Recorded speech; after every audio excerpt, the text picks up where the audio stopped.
oh, hey, didn't expect to see you in here. Expected to find a snack.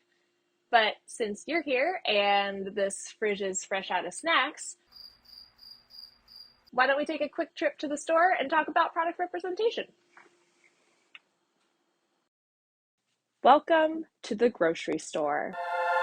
You've been here thousands of times to, buy groceries. But have you ever come simply to admire the veritable museum of modern packaging design on every shelf? No? Just me?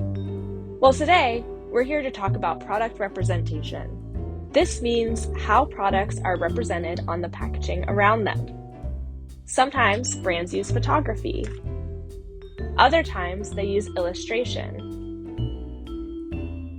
And sometimes they design the package to make the product itself visible through windows or transparent materials.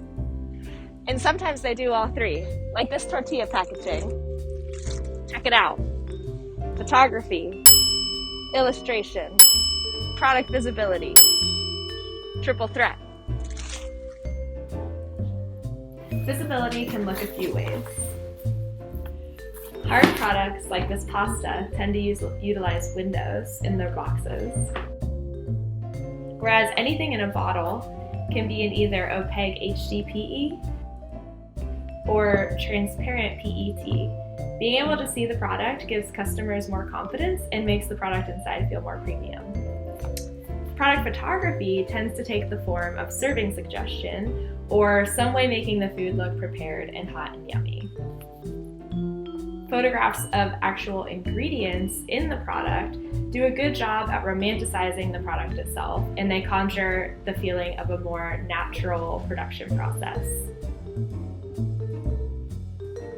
And finally, our good friend illustration, the most abstract and expressive form of product representation. Products that utilize illustration tend to be perceived as really brand forward and more high-end. Product representation in packaging design matters for more than just curb appeal.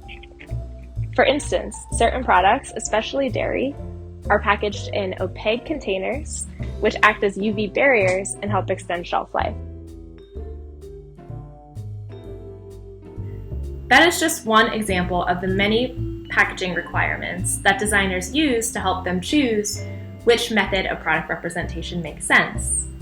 The other thing they consider is the attributes of the product itself.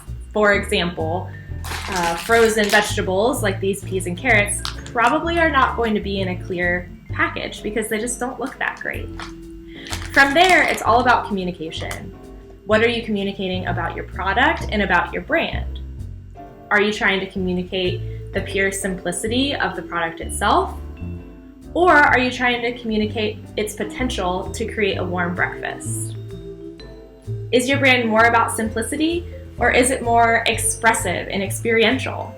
As the designer, these are things that you get to decide. Thanks for joining me today on this journey through product representation. Now finally, time for that snack.